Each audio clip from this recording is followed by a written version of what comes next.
오늘은 2022년 7월 18일 연중 제16주간 월요일입니다. 성부와 성자와 성령의 이름으로 아멘. 마테오가 전한 거룩한 복음입니다. 그때 율법학자와 바리사이 몇 사람이 예수님께 말하였다. 스승님, 스승님이 일으키시는 표징을 보고 싶습니다.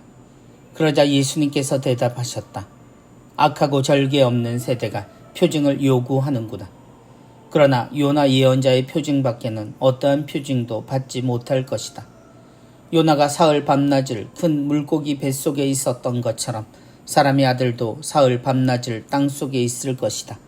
심판때에 니네베 사람들이 이 세대와 함께 다시 살아나 이 세대를 단죄할 것이다. 그들이 요나의 설교를 듣고 회개하였기 때문이다. 그러나 보라, 요나보다 더 큰 이가 여기에 있다. 심판때에 남방 여왕이 이 세대와 함께 되살아나 이 세대를 단죄할 것이다.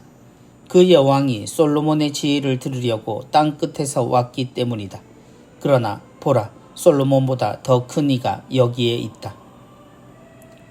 주님의 말씀입니다. 그리스도님 찬미합니다.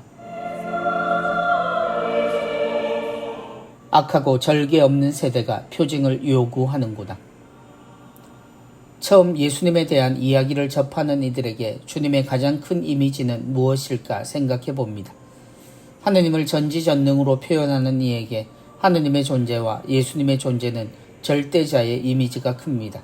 그리고 세상에서 가능하지 않은 모든 것을 이루시는 표징, 곧 기적이라 불리는 불가능한 일을 가능하게 하는 것의 이미지가 큽니다.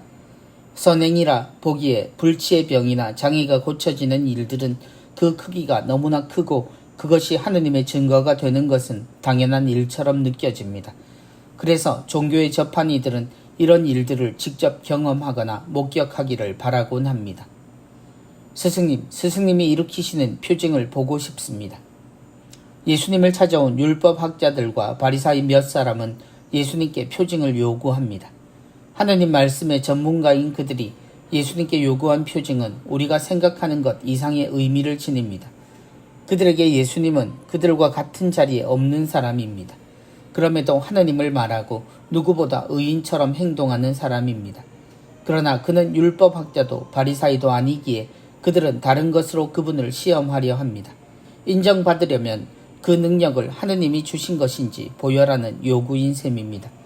그들은 하느님을 느끼고 싶은 것이 아니라 눈앞에 이 사람의 정체를 밝히려는 목적을 가지고 있었습니다. 그러나 요나 예언자의 표징밖에는 어떠한 표징도 받지 못할 것이다. 요나의 표징이 무엇일까요? 요나서를 읽은 이들에게도 요나가 주는 표징은 여러 가지입니다.